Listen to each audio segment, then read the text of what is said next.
I will start by showing you a little bit about what Skansen can offer all year round, any seasons, any day. Please go ahead.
So as you saw, Skansen is the world's oldest open-air museum, founded in 1891.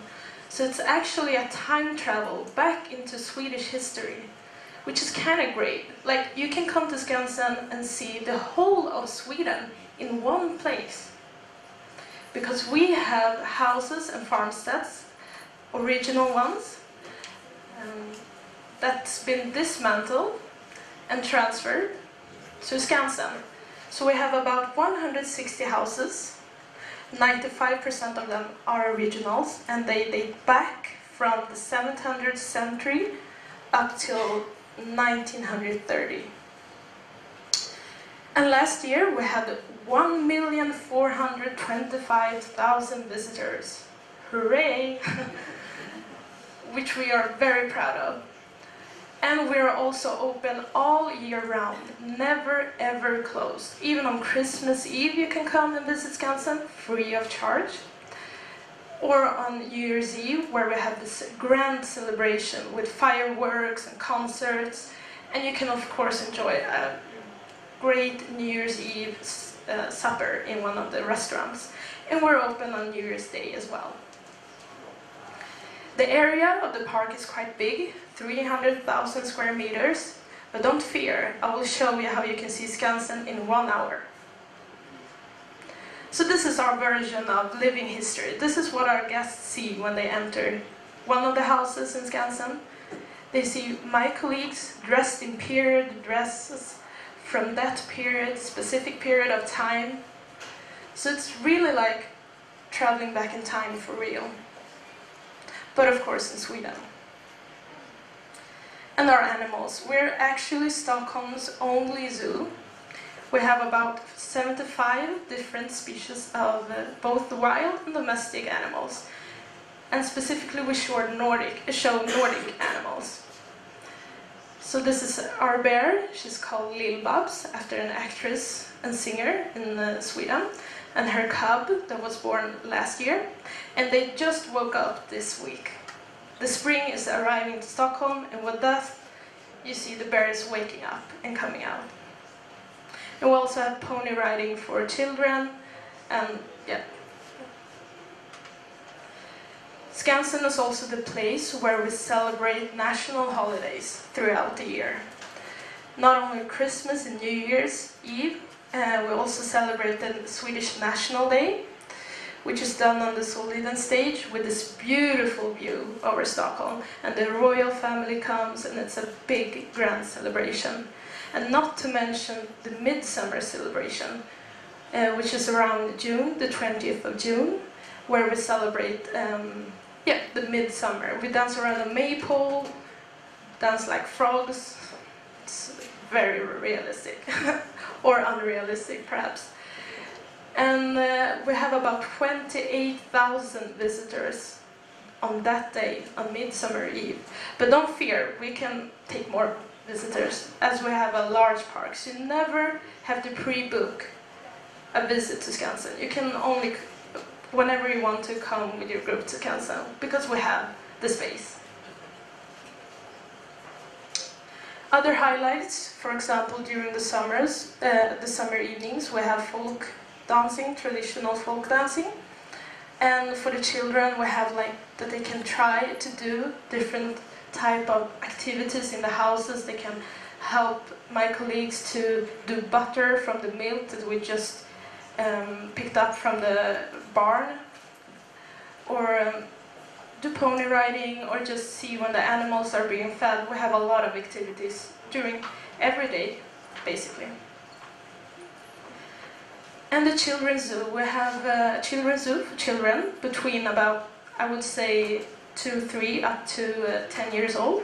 It's quite newly built. It opened 2 years ago, so it's quite a big indoor area, open all year round, because before it was only open in the summers.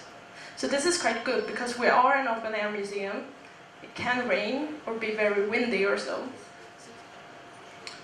And of course our restaurants. We have our own bakery in the urban quarter, where we bake awesome, really tasty cinnamon buns called kanelbullar. And that's after a recipe from the early 1900s. And they are so good. They cost very little. And when I started at Skansen 3 years ago, I gained 5-7 pounds, and then I started to be the aerobics instructor that I am today. So they are quite dangerous, but really tasty.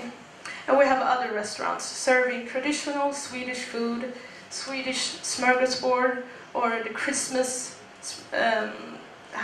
buffet, Christmas-like buffet, perfect for bigger groups. And this is basically the map of Skansen, and my suggestion on how you can see Skansen in 1 hour if you have very little time during your visit in Stockholm with your group, or if you have any other visitors coming and they need suggestions on what to do.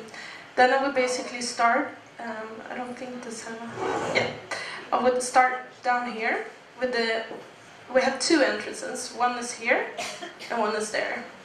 So just go up here and see the view of Stockholm. This is where the stage is, the picture I showed earlier. And basically just going around here, because then you see a traditional farmstead from the 1700s. And here's another viewpoint and beautiful garden.